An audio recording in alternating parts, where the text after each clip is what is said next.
Mesdames, Messieurs, chers amis internautes, bonjour ou bonsoir. C'est avec un grand plaisir que nous nous invitons chez vous pour partager avec vous quelques minutes de connaissances, quelques minutes d'apport de savoir sur les mutilations génitales féminines. Le Bénin, à l'instar des autres pays de la sous-région, connaît ses adversaires dans le domaine de la santé. Et l'un des adversaires qui menace la santé des Béninoises, c'est les mutilations génitales féminines. Et donc, c'est pour aborder un thème aussi important que les mutilations génitales féminines que nous recevons sur cette émission, sur ce podcast, notre invité du jour qui va nous entretenir sur le rôle des acteurs étatiques et juridiques dans la lutte contre les mutilations génitales féminines en République du Bénin. Alors sans plus tarder, nous allons laisser notre hôte se présenter à nos auditeurs. Mesdames, bonjour. Bonjour monsieur le journaliste. Merci de vous présenter. Mon nom c'est Todino Degeno Agathe Gema. Je suis juriste d'affaires et d'entreprise, coach et consultante en entrepreneuriat et en développement personnel. Je suis professeur certifié de droit et je suis actuellement conseillère municipale de la ville de Porto Novo, capitale du Bénin. Et précisément, je suis présidente de la coopération décentralisée et l'intercommunalité en tant que commission. Merci bien. C'est plutôt nous qui vous remercions. Malgré votre agenda chargé, vous faites partie des nôtres aujourd'hui pour nous entretenir sur un thème aussi important pour la santé des Béninois et des Béninoises en l'occurrence. Tout le plaisir pour moi d'être avec vous cet après-midi pour parler des mutilations génitales féminines en tant que problème juridique et problème de santé.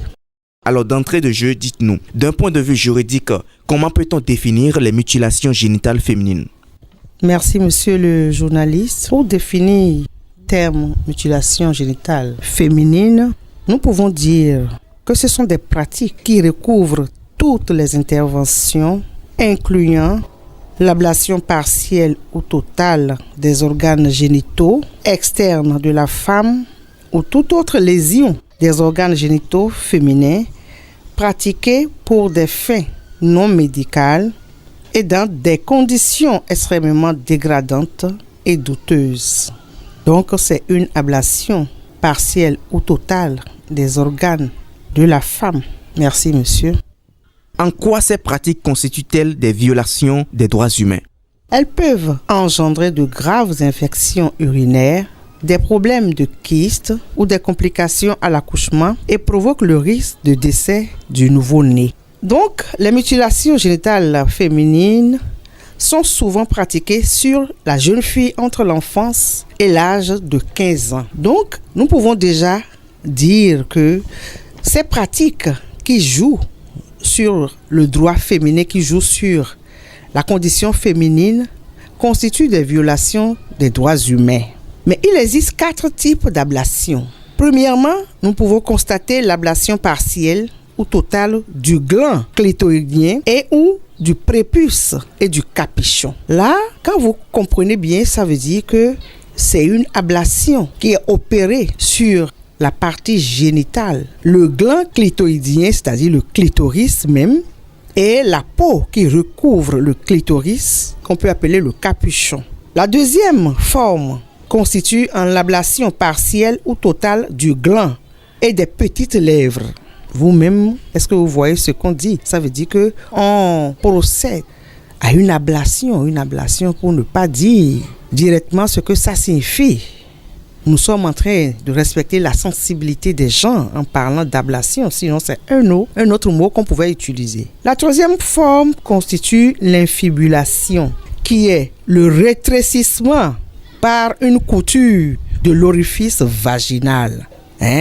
Ça veut dire que on prend un fil et une aiguille et on coupe pour pouvoir rétrécir l'orifice vaginal. La quatrième forme, c'est une forme qui opère sur toutes les autres interventions au niveau des organes génitaux. Mais si on analyse bien ces 4 formes que je viens d'énumérer, est-ce que ça ne suffit pas déjà pour qu'on parle de violation des droits humains. Là, il s'agit bel et bien de violation des droits humains, des droits de la jeune fille ou de la femme. Parce que les pratiques dans chaque type d'ablation donnent déjà à une forme de criminalité. Imaginez le sang qui sort. Imaginez comment on coule la chair humaine sans anesthésie. Imaginez l'enlèvement partiel ou total d'une chair d'un être humain. Cela suffit déjà pour qu'on parle de violation des droits humains. Les résultats des recherches sur la pratique des MJ16, MGF montrent que dans tous les pays du monde, que ce soit en Afrique, que ce soit au Moyen-Orient, que ce soit en Asie, que ce soit en Europe, les mutilations génitales féminines sont pratiquées et depuis des siècles. Et l'OMS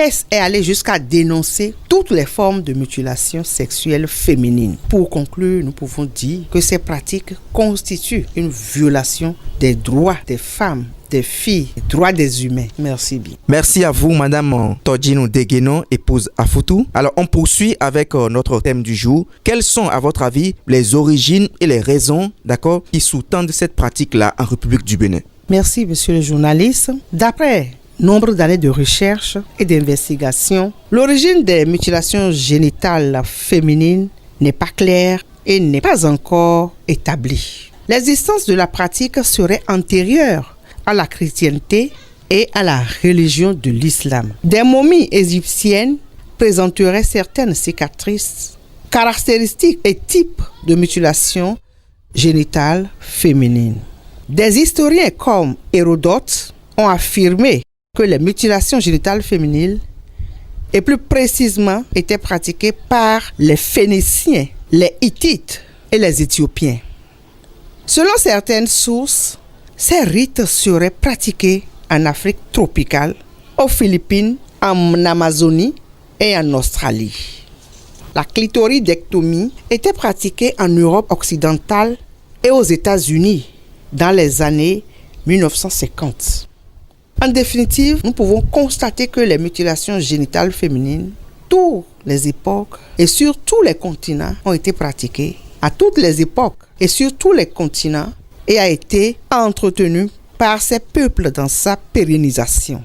On ne saurait alors spécifier les sources de ces pratiques qui découlent des considérations anciennes et parfois religieuses, selon chaque rite et considération ou mentalité. Il est alors, jusqu'à ce jour, difficile de préciser les sources de cette pratique néfaste sur la gente féminine. Alors, à vous entendre, Madame Todjino Degueno, épouse Afoutou, et quelles sont les représentations sociales liées à cette pratique-là? Nous allons parler des représentations sociales liées aux mutilations génitales féminines. La lutte contre cette forme de discrimination sexuelle est encore loin d'être généralisée. Et le nombre de filles et femmes concernées ne cesse d'augmenter d'année en année. Les mutilations génitales féminines ont des conséquences très néfastes sur la santé de la fille avec ses corollaires. D'autre part, cette pratique est considérée comme un parallélisme avec la circoncision masculine. Donc, comme on circoncis l'homme, on pense qu'on doit aussi circoncire pour appeler cette pratique circoncis, mais l'ablation pour équilibrer les choses, parce que l'homme, on la circoncis. Mais que fait la femme? L'ablation pour faire l'équilibre, vous voyez. Est-ce que ce genre de parallélisme est normal? Est-ce qu'il est médical? Est-ce qu'il ne fait pas atteinte aux droits de la jeune fille ou de la femme?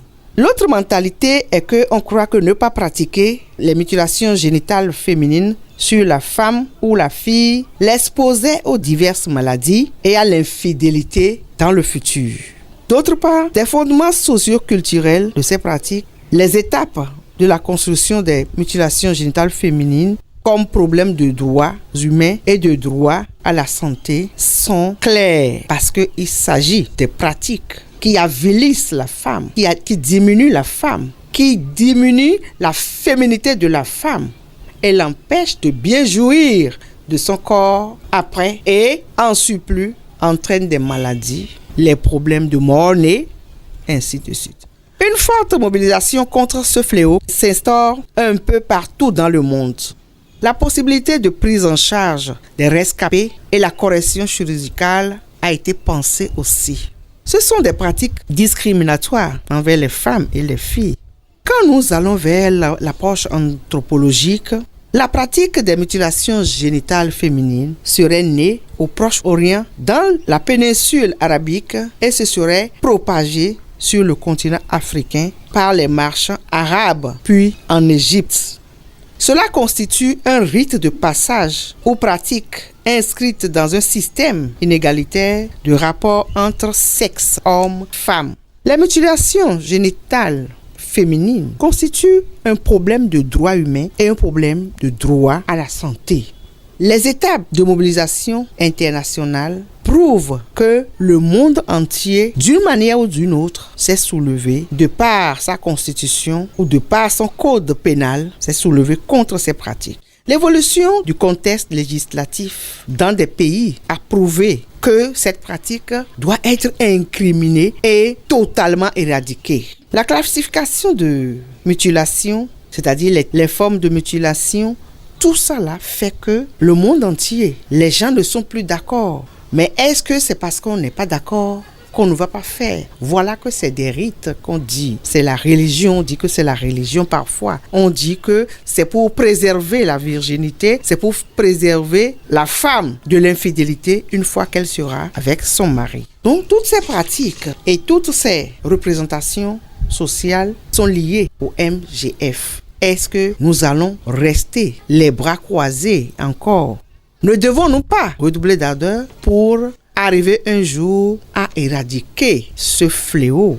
Alors, nous comprenons au travers de votre explication que vraiment les MGF, entendu mutilation génitale féminine, sont des pratiques vraiment néfastes qui avilissent la femme et conséquemment lui créent assez de problèmes de santé. Alors, Madame Tordjinou Deguénon, épouse Afoutou, nous continuons toujours avec notre échange autour de ce thème-là qui est un thème vraiment important.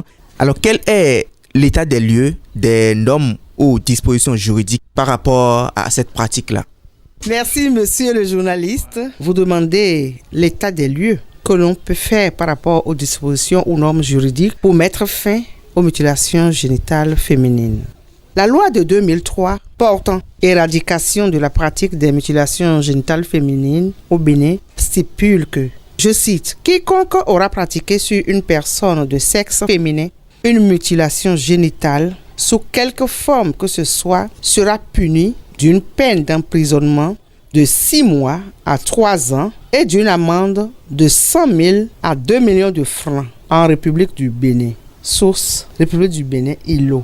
Le droit international en matière de droit pénal, la France, avec l'arrêt du 20 août 1983 de la Chambre criminelle de la Cour de cassation, a reconnu le caractère criminel des mutilations génitales féminines en estimant que l'ablation du clitoris constitue déjà une mutilation au sens du Code pénal français. L'article 222-8 du Code pénal français aggrave la peine à 20 ans de réclusion perpétuelle lorsqu'il s'agit de ces pratiques sur une fille mineure de 15 ans. Des législations étrangères interdisant ou restreignant la pratique des mutilations sexuelles féminines se sont aussi investies. Nous reconnaissons que le Soudan est le premier pays africain à légiférer contre les mutilations génitales féminines. Le Soudan a déclaré l'infibulation illégale en 1944. Je rappelle bien que l'infibulation constitue en la couture de l'orifice vaginal. Donc les mutilations génitales féminines, dans ce type qui constitue en la couture, le Soudan l'a déclaré illégal. En 2003, les autorités du Soudan ont fait passer un décret visant à interdire au personnel de la santé de pratiquer toute mutilation génitale féminine. En Sierra Leone, des lois aussi ont été votées contre les mutilations génitales féminines. À Djibouti, les mutilations génitales féminines sont interdites par la loi depuis 1995. En 2009, l'article 333 du Code pénal de Djibouti érige la mutilation génitale féminine en infraction. Est-ce que vous voyez comment ça évolue?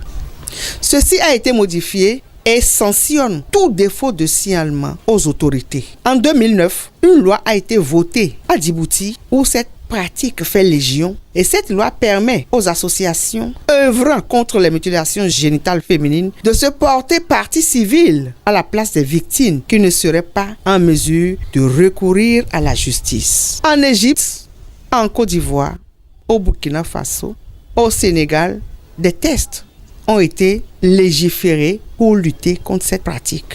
La Constitution du Sénégal, dans son article 7, cette Constitution de 2001 condamne les mutilations génitales féminines.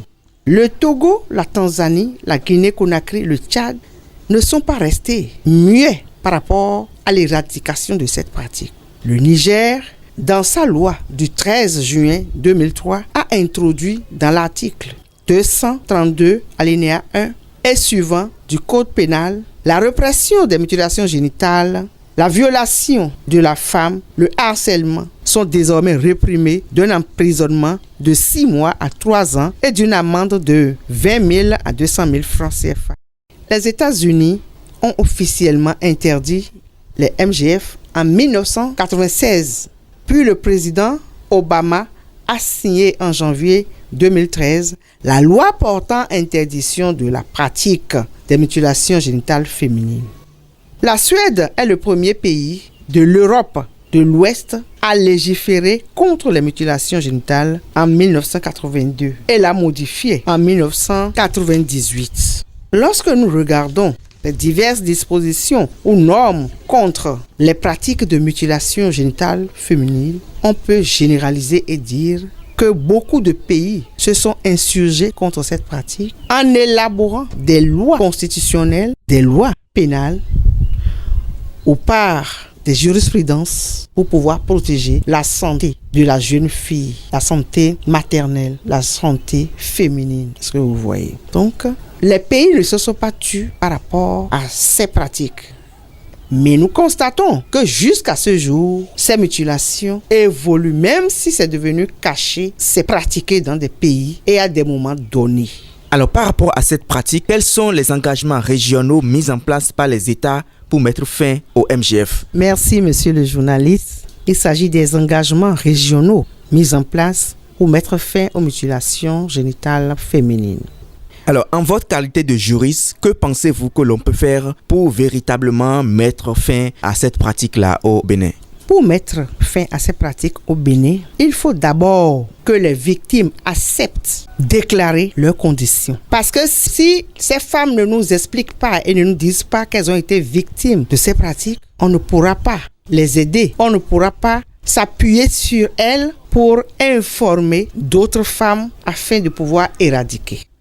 Il faut sensibiliser les mères de famille qui pourront, au niveau familial, parler aux enfants. Comme ça, demain, ces enfants ne pourront pas participer à ces genres de mutilation. Il va falloir aussi reconvertir les matrones, les pratiquantes de ces mutilations à d'autres travails parce que ça leur procure de l'argent. Donc, tant qu'on n'aura pas reconverti ces gens, ces femmes, elles seront toujours enclines à faire le travail afin de subvenir à leurs besoins. Donc, pour conclure, je reprends qu'il faut travailler sur les familles à travers les mères. Il faut continuer les plaidoyer à travers les OSC, à travers les médias, les religieux, les dirigeants politiques. Alors, quel conseil avez-vous à l'endroit de ces organisations de la société civile qui œuvrent sur le terrain pour qu'une fin soit le plus rapidement possible trouvée pour les mutilations génitales féminines? Alors, comme conseil aux OSC, je veux dire, tant qu'il reste à faire, on n'a pas fait et on n'a pas fini de faire. Je vais leur dire de continuer leurs actions dans la lutte contre les mutilations génitales féminines. Je vais aussi leur dire de continuer les plaidoyer envers les gouvernements, les chefs d'État, les mairies. Alors, parlant de l'éradication des mutilations génitales féminines en République du Bénin, nous voyons beaucoup d'actions qui ont été et entreprises, notamment le législateur béninois a voté des lois, notamment la loi 2003 du 3 mars 2003, je vais dire, et qui réprime cette pratique-là. Mais force est de constater que malgré l'existence de cette loi, cette pratique-là continue toujours de faire ravage. Et lorsque nous voyons la manière dont le législateur va punir le coupable, bon, c'est vrai, il sera pris, déposé en prison, et ça c'est l'aspect physique et l'aspect spirituel. Parce que le conseil villageois est toujours là. Quel serait le sort qui serait réservé à cette femme-là qui aurait dénoncé une matrone par rapport à cette pratique-là? Est-ce que les autorités, vous en tant que juriste, est-ce que vous pensez à la protection spirituelle, si je veux m'exprimer en ces termes, de ces femmes-là ou de ces hommes-là qui oseront dénoncer? Merci, monsieur le journaliste. Votre question me va droit au cœur et je vous avoue que lorsque nous nous asseyons pour discuter des mutilations génitales féminines entre organismes ou entre juristes, cette question revient toujours. On nous dit que la jeune fille ou la mère qui oserait dénoncer ces pratiques pourrait être punie par les prêtres de ces pratiques, les matrones de ces pratiques de façon endogène qui peut amener la mort ou la folie ou beaucoup d'autres choses. C'est pour cela que quand je citais ceux-ci qui on devait se baser pour éradiquer les mutilations génitales féminines, j'ai dit tantôt qu'il faille aller vers les autorités religieuses. Ces autorités qui sont garantes de ces rites qui pour elles doivent être faites pour que la femme reste fidèle après. Ces rites pour que la femme n'ait pas envie de l'homme. Ces rites pour que la gente féminine puisse respecter sa condition féminine selon elle. Lorsqu'on ira vers ces autorités religieuses, ces autorités endogènes, et qu'on leur expliquera de long en comble que ces pratiques ont existé il y a des millénaires, mais qu'aujourd'hui on a constaté qu'il y a beaucoup de risques. Il y a beaucoup de risques par rapport à la santé de la femme, la santé physique, la santé émotionnelle, la santé somatique de la femme. Est-ce que vous voyez? Lorsqu'on leur aurait expliqué, lorsqu'on les aura sensibilisés, même si c'est 10 qu'on faisait, ça peut venir à 5. Et avec les explications au niveau des familles, des femmes, garantes de la tradition de la famille, je pense que ça va s'améliorer aussi. C'est un cercle tendancieux. C'est toujours jamais, toujours jamais, toujours jamais. Et lorsqu'on va continuer à lutter, les autorités religieuses, les matrones seront peu à peu touchées. Et disons aujourd'hui que ce n'est plus comme avant. Ça a diminué, mais ça va diminuer d'année en année, de jour en jour. Et les filles aujourd'hui formées contre ça ne vont pas prendre la relève. Donc la relève va diminuer. Il n'y aura pas une relève sûre d'ici 10 ans, 20 ans, 30 ans. Et un jour, ça va s'estomper complètement. Alors, toute notre prière aujourd'hui est que ces filles-là qui sont aujourd'hui formées puissent véritablement prendre le taureau par les cornes et que la société béninoise cesse de vivre un jour cette pratique-là. Alors, nous sommes en train d'aller pas à pas vers la fin de ce podcast. Madame Todjinou Degeno, épouse Afoutou, vous êtes juriste d'affaires et d'entreprise, coach et consultante en entrepreneuriat et en développement personnel, professeur certifié de droit, conseillère communale à la mairie de Porto Novo, capitale du Bénin, et présidente de la commission coopération décentralisée et intercommunalité de Porto Novo. Avez-vous un mot, un appel à l'endroit de ceux-là qui nous suivent en ce moment? Merci, monsieur le journaliste. Je voudrais signifier que ce fut un plaisir pour moi d'avoir parlé des mutilations génitales féminines parce que je travaille pour la condition féminine partout où je passe et en tant qu'ambassadrice de paix. Les mutilations génitales féminines constituent une atteinte aux droits de la fille et nous avons entendu tout à l'heure que plus de 200 millions de personnes rescapées des mutilations génitales féminines existent et souffrent aujourd'hui et traînent les plaies physiques, psychiques, émotionnelles de ces pratiques sur leur vie. Ces conséquences sont néfastes pour les victimes malgré les lois et dispositions multiples. Le phénomène perdure aussi et persiste dans nos sociétés avec les dégâts et stigmates que cela laisse sur les filles et les femmes. Mon appel sera envers tout le monde, partout où on soit, qu'on travaille à éradiquer ce phénomène, ce crime sur la gente féminine, qu'on l'éradique complètement afin que les femmes puissent pleinement jouir de leur corps, pleinement jouir de leurs conditions féminines et qu'il y ait moins de morts-nés et que la gente féminine se dévoile dans ses potentialités. Parce que quand la femme est diminuée jusqu'à ce point, est-ce qu'elle peut donner autant que la femme qui n'a pas été diminuée? Donc, tout le monde n'a qu'à lutter contre les mutilations génitales féminines à tous les niveaux.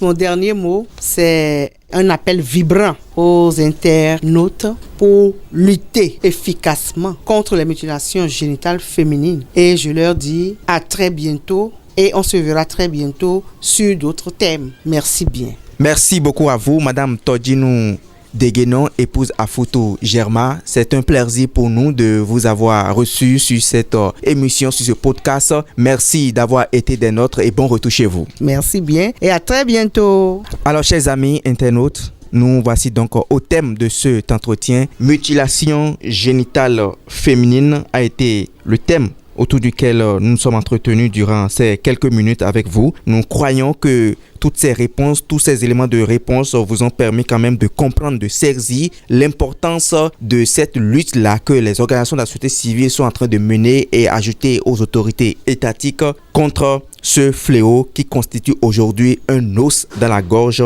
du développement dans notre pays. Merci d'avoir été des nôtres et à très bientôt.